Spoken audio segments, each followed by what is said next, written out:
Shalom, and welcome to a journey through the world of Mussar. I seem to be a little technically challenged. The last time I made this recording, I recorded it because I said I forgot to record our first class of Mussar. And last night we had our second class, and I guess I made another mistake, and I did it wrong. So I'm going to have to obviously go back to the drawing board and find out why I'm making these errors. So what I wanted to do, though, is I wanted to go ahead and record the second class as well for those of you who saw the first, and those at Makom Shalom that didn't have the opportunity to attend. You'll have it instead here. So before we get into continuing talking about, we're talking about the inner world of our soul. Let me remind you that this class is on Mussar. Mussar is a Jewish practice of spiritual self-realization. In other words, our traditions, our teaching, Judaism is a religion. Judaism is a pathway, as a guide, is something that is supposed to transform us from the inside out. It's just not an external religion where we practice and we go through the motions. And Mussar as a practice, a spiritual discipline, is looking to touch into who we are as people. So what we said last week is that this class would be divided into three parts: the inner world of our soul, the pathway to our destination, and Mussar as a vehicle. And really a big part of Mussar is looking at the midot, the soul traits that we have as people. But we also need to, there's a beginning. We need to realize that we are a people who have been endowed with a pure soul. So every day we read Elohim Neshama Shana Tathabi Tahorahi. God has placed within me a pure soul.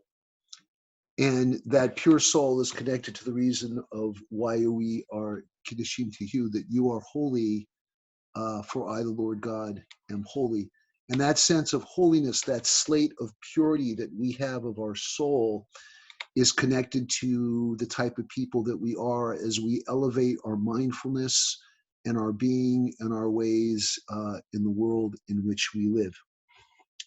So we began last week by talking that the number one discipline that connects us to that purity is Brit Milah Shel Halev, as opposed to physical circumcision, circumcision of the heart. Both of them are spoken about in the Torah itself. Physical circumcision is something that is commanded, but circumcision of the heart is not a commandment. Physical circumcision is part of the 613 commandments, but circumcision of the heart is not commanded, because you cannot legislate or command morality. You cannot command behavior. It's part of our harshut yodav. It's part of our free will. It's part of the choice that we get to make as people, what path we're going to take in life. The relationship between our Yetzer HaTov and our Yetzer Hara, the good and evil inclination. How are we going to make these decisions in how we go about doing things? And then we connected that to the idea of holiness itself, that we are a people who are holy. Holy not meaning better than or holier than thou, but certainly holiness is something that is connected to the idea of deal or separation. So this week in Parashat Shemini, it has all the laws of kashrut, the biblical laws of kashrut. And it says that it's between the pure and the impure, or the permissible and the unforbidden. And the idea is that kashrut is about not only separating from something that is not good for you, but separating unto something that is good for you. So the laws of kashrut have to do with separation to and separation from. And that's what holiness is. Holiness is about consecration, about being separate from the things that are not good for us. And those things relate to the condition of our soul. Again, what do we know about our soul? We know our soul is pure. Our soul is connected to our hearts. It says in Ezekiel that God will take away a heart of stone and give you a heart of flesh, which means our heart is malleable and tender. Because we have a malleable heart as opposed to a hard heart. If you have a hard heart, you can't love, you can't forgive. If you have a hard heart, you can't consider spiritual things, you can't consider God. You're closed off to that. But if you have a soft heart, you're able to love, you're able to forgive, you're able to have a spiritual connection. That the condition of our heart is central to the functioning of our midot, our soul traits. And with that, I want to continue to talk about the inner world of our soul, mastering the our inner world to allow the purity of our souls to be elevated in our life. And I want to do that by continuing to look at this idea of the soul. So in Genesis chapter 1, it says that God created mankind betzamo, in God's image. B'Tselem Elohim, in the image of God. What does that mean? What does it mean to be created in the image of God? Sure, it's about values. It's a way of righteousness. It's about values, morals, ethics, behavior. God created, we can create. God loves, God, we can love. God judges, we can judge. Who we are created with the ability to have higher values of our humanity based on the purity of that soul that we have been created with. We learn in a midrash that what the midrash teaches is that being created in the image of God is literally being cast in the mold of God. But we also learn in the midrash that as people, mankind was created androgynous, man and woman simultaneously. And there, again, our identity, a pure soul, is an asexual thing. There is no physical identity to the soul. There's no masculine, there's no feminine, but our soul contains the masculine and feminine qualities that we contain as people, but our soul is asexual. Rashi talks about that although we have this divine image, it's similar, it's not the same. We're not God, obviously, but we contain that image. And the Sorfoner teaches that by having that image, we impart the heavenly vision within this world. Who we are represents values that are beyond us. Who we claim to be represents an understanding that, quite frankly, is just not a philosophy or a point of view, but it's traditionally connected with the higher values that come from God. And I think that's what we see in terms of the relationship of Torah and the spirit, the idea of being religious versus spirituality, that the Torah is the clothes for our spirit. And by living the ways of Torah and allowing those things to guide us, even though we might disagree and we struggle to understand it, and it might be different today than it was back then, the values of Torah represent the higher values of God.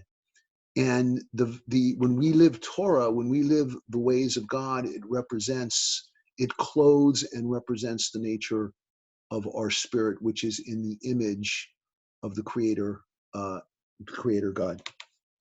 So let's get into the soul. The soul is part of our identity. What is the soul? What does the soul look like? How does it function? So forth and so on. First of all, the soul is not an organ like our lungs or our heart or our kidneys or our brain or what have you. The soul is our neshama, our essence, our ikar. It's who we are. And our soul not only deals with, how did I write this here, psychological dimensions, but it also deals with the mystical and the spiritual aspects of who we are as well, which is why there are the three schools of Mussar that we talked about last week. There's the school that is cognitive and deals with our mind. There is the school that is about being B'Tselem Elohim, in the image of God, dealing with our identity and our emotions and what we are. Then there is the view of Mussar that deals with our inner transformation, that deals with our inside. That's what we talked about, the importance of Brit Milah Shel Halev, the importance of the circumcision of heart. So Rabbi Moshe Chaim Luzzatto, I want to read for you something that he writes concerning that. He talks about how based on God's wisdom, we have been created with two opposites. One being the pure soul. We talked about Elohai Neshama Shna Tatabi Tohorahi, that we're created that way. And then an unenlightened physical body. So there is the nefesh haba'amit, the animal soul. We're all created with the animal soul. So people, like animals, we need to eat, we need to have shelter, we need to procreate, we need to protect. We have that nature with people, and that is our unenlightened physical body. It shares with the physical body of all creation. But what makes us different in the image of God is that neshama, that pure spirit. So he writes that each one is drawn to its own nature. The body inclines itself to material things, and the soul leans towards the spiritual things. And it talks about this constant state of battle that it's in. If the body, if the soul leads the battle, it elevates the body. But if the body prevail, what it does, it not only lowers the body, but it debases the soul itself. Such an individual will be unfit for perfection and will be kept far from it, God forbid. So even so, he retains the ability to subjugate the physical to his soul and the intellect, and thereby achieve perfection. And then he goes on to talk about Adam in the garden and how Adam gave over to his physical being instead of his soul, and therefore his soul was debased. And we have the whole story about the Garden of Eden. Now, the issue here is not about separating or bifurcating. We talked about this a little bit last week as well. The issue is not bifurcating between our soul and our spirit.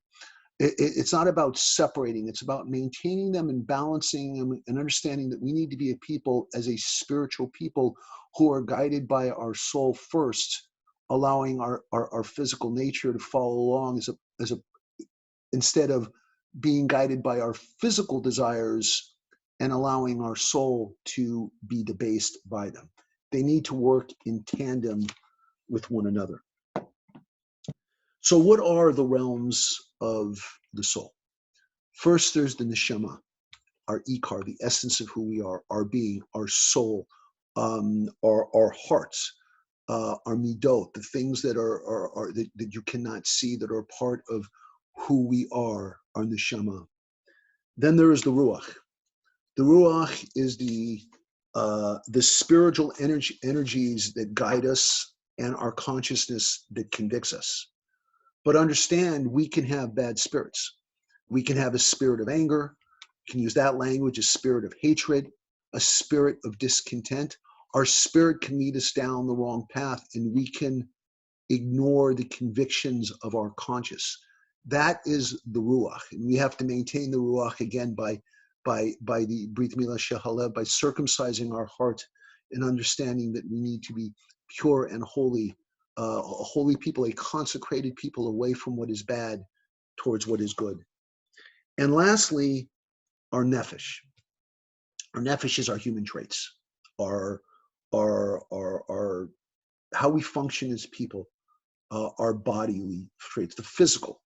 Talked about the physical, like the nefesh haba'amit, the animal soul. That's our nefesh. You know, it's interesting because when we pray for healing, we say refuat hanefesh, refuat haguf. Well, what is the difference between the nefesh and the body? Well, the nefesh, if you will, becomes the representative of the soul. Its relationship with the ruach and the neshama, and that our inner being, that it's just not the nefesh, it's just not a body that's disconnected from the totality of who we are. In terms of a guf is our body. It's our arm. We can break a finger. We need to be healed. We can break an arm. We need to be healed. That's a physical healing. When you speak of nefesh, you're talking about a healing to the soul, to who you are. So the soul is complex. It is our neshama, our being. It is our ruach. It is the energy that convicts us and leads us and guides us. and is the nefesh, which is our humanity. It's who we are as people, our personalities, our and how we, yeah, our personalities, how we conduct ourselves, our trust, our worry, how we show our emotions, how we reveal our anger. That is our nefesh. So when we talk about a pure soul, we're saying that whole part of us, the physical dimension, the spiritual dimension, the emotive dimension, they're all part of what makes who we are as people. Now, Rabbi Aaron Lichtenstein, who of blessed memory, who died in 2015, he took a little bit of a different take. His take is that we're made up of an existential nature, a cultural nature, and a physical nature. And they're ostensibly the same, but they're a little bit different. The existential nature is the fact that we are made up of a sense of other. When we break down that heart, that covering of that heart, that blockage, as Rashi calls it, we're able to engage with spiritual things. We're able to engage with the things of God. We're able to think that there is other, that there is something beyond us. That is our existential self. Our cultural self is sociological. Our views of how we live in community, our political views, even our religious views, what we think about issues in life in terms of why some of us are Republicans and some of us are Democrats. We are framed by how we're raised by our parents. We are framed by relationships with our siblings. If you are the youngest child in the family, that will affect how you view yourself. And if you're the oldest child of the family, that'll also affect how you view yourself in life. So how we are framed culturally has a lot to do with who we are. And then the last point is our physical. I mentioned it before, the nefesh, ba'amit, the animal nature. Real quick example of what I mean with that. I have a cat who every morning comes into my room and he wakes me up to feed him. And when he can't make me up, we have a bathroom door. We leave our bathroom door open because if we don't, he will go to the bathroom door and take his paw and pound it against the door, and it causes the door to move back and forth, and he wakes us up that way. That's an animal nature. It's pure survival. He's hungry and he wants to eat. So the neshama, the ruach, and the nefesh are similar to the existential, the cultural, and the physical. The existential is our being. It's our nature. The cultural is the energies that we have in life. It frames us. It guides us. We learn right and wrong, not only through inside conviction, but what we learn outside. And the physical is equal to the nefesh. But the point is that we're made up of all of those things. So one thing that Rabbi Lichtenstein does do then is he connects those things to the nature of Torah. And just in the same way that the soul is the neshama, the ruach, and the nefesh, what Rabbi Lichtenstein would suggest is that the existential, the cultural, and the physical are part of Torah. So now we throw Torah in there as an expression of who we are, but he gives us a reason for Torah. So in this article, he writes about halakha, Jewish law, and he talks about the spirit, and he quotes a midrash, lo nitanu hamitzvot alei kadei litzarich et habriut, which means the precepts were given only that a man might be refined by them. So the laws and the statutes and the commandments have a purpose of refining the inward nature of a person that is reflected in how they live outwardly.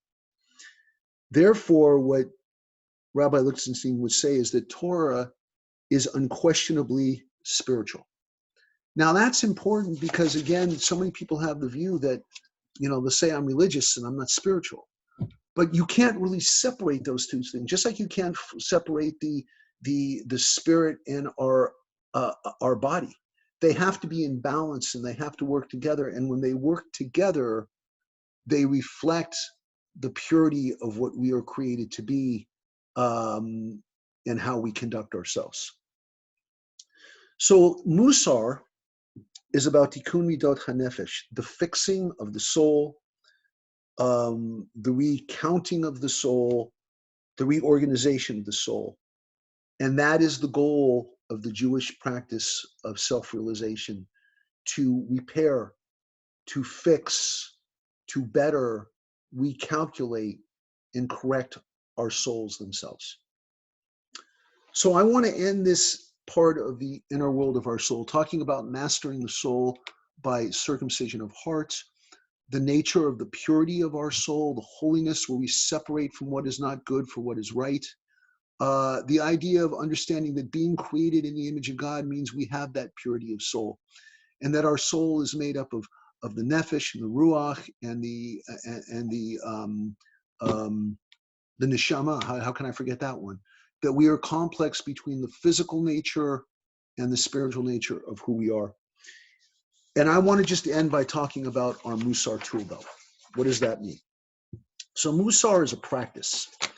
And in the third section, we're going to get into the practice a little bit more. But there is a tool belt. There's a spiritual tool belt that we wear upon ourselves. The first one is the idea of cheshbon hanefesh.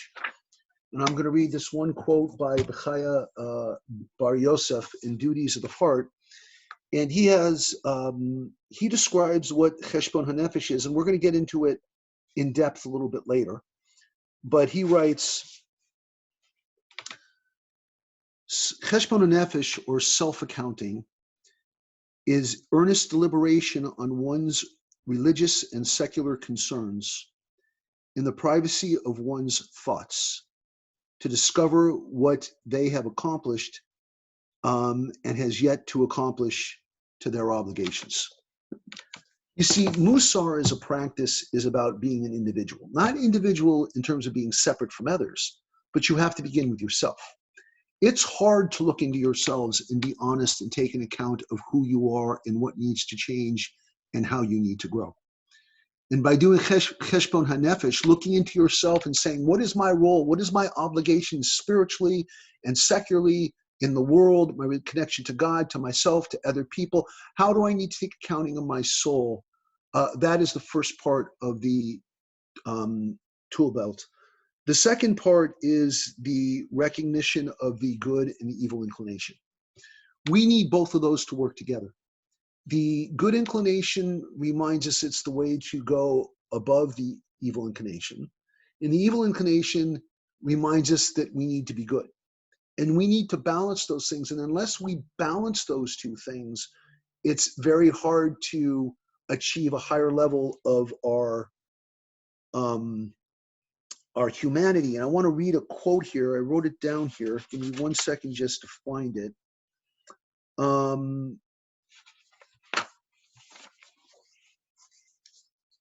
Okay. Here it is. That the purpose of who we are, I can't find the quote right now, but the idea is that we are seeking to raise ourselves to a higher level of awareness. And the balancing of the good and bad and the understanding of the good and the bad will help us to do that. And we'll talk about more the way that works. The third thing is the role of free choice. Last week, we looked at Maimonides, where he said that every person has been given free will. And the one who diverts themselves upon the path of good will be righteous, harshut bayadav, by their hand, by their election, by their choice. And in the same way, one who chooses to divert themselves upon the path of wrong will be evil, harshut bayadav, by their hand. So as people, we have to understand that making the right decisions is our choice. So free will is a part of the Mussar tool belt. The next thing is text and tradition. We interacted with Torah in terms of Brit Milah. Both come from Genesis. Free choice comes from Deuteronomy 30. Choose this day, life and happiness or death and sadness. That is a choice that we make. We read from Ezekiel the idea of the heart of stone being replaced by a heart of flesh. We talked about being holy as God is holy. That comes from the book of Leviticus, and so forth and so on and so on. So the Torah and tradition, Mussar recalls the text and tradition, so that is also on the tool belt of Mussar. Next, there is connecting to our unconsciousness. This is a big one. We do that through meditation. We'll talk more about that when we get into the practice of Mussar. But when we talk about meditation, you can meditate on an object, you can meditate on Torah, you can meditate on an image, you can meditate on a thought, you can meditate on a word. Meditating on something and focusing in on it to allow inner transformation to happen is part of connecting with the unconsciousness. Same with silence and retreat. Hitbodedut, the practice of seclusion. The Mussar mystics would go into the wilderness and they would shout and they would yell to God and they would have times of prayer. Being by yourself is a very difficult thing to do, because when you're by yourself, you have to listen. And it's not always easy to listen to oneself. But without listening to oneself, one cannot be transformed. And lastly, we mentioned cheshbon hanefesh, being willing to reflect on who we are. It says in what is the straight path, the correct path that a person will choose for themselves? What is the right way to go? Yeshar, the correct way, the right way. And when we do cheshbon and nefesh, we have an opportunity to consider those ways. Next, there's serving the soul. How do we serve the soul? Chanting, journalism, contemplation. There's the story between the rabbi who said he had two scrolls that were in his pocket. One says, "I'm but dust and ashes." The other one says that the whole world belongs to me. Contemplation, what does it mean to be dust and ashes? That means that you're lowly, that you're not better than anybody else. You're like everybody else. You're susceptible to the same fears, scares, failures, and successes of anybody that worked. But then it says the world belongs to me. That means that, we have the right to be happy. We have the right to have success. We have the right to have good things in our lives and to excel beyond our wildest dreams. So contemplating on something that speaks to our inner spirit. And lastly, we have visualization. Go outside and look at the beautiful formation of clouds in the sky. Look at mountains and visualize majesty and grandeur. Whatever it may be, look at a group of people and visualize community, and that we are all to love your neighbor as yourself. Visualization, contemplation, journaling, and chanting are a way to serve our souls. And finally, pacing ourselves. Pacing ourselves is a big one, because change does not happen overnight. If we recall, it took Israel 40 years to reach the promised land.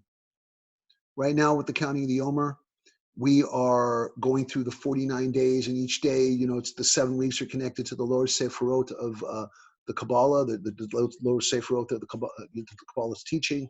Got that to come out, pardon me. And each one of those things has a different meaning, but each day we ascribe a different understanding to each one of those meanings. And for 49 days between Passover and Shavuot, we are considering our love and our endurance and our judgment and so forth and so on, and our strength. And we're allowing all these things to speak to us and to shape us. So speaking of strength, for example, it says in Pirkei Avot, Ezohi Gibor, who is strong. And then it says the one who not controls, Hakovesh, but literally the one who conquers their evil inclination.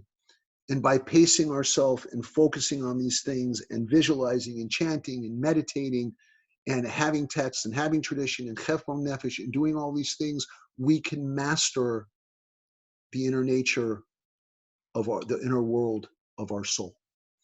So these last 2 weeks have been an introduction, so to speak. Beginning next week, we will get into the idea of midot, and we will talk about what are the midot, their soul traits, what are the characteristics, how do they work, how do they speak to us, and what do they mean. And after we go through that, we'll look at the practice of Mussar to inculcate those things into who we are as people. So thank you for tuning in. Please stay safe. Please remember that Monday, Wednesday, and Friday morning, Makom or Shalom does Makom Moments.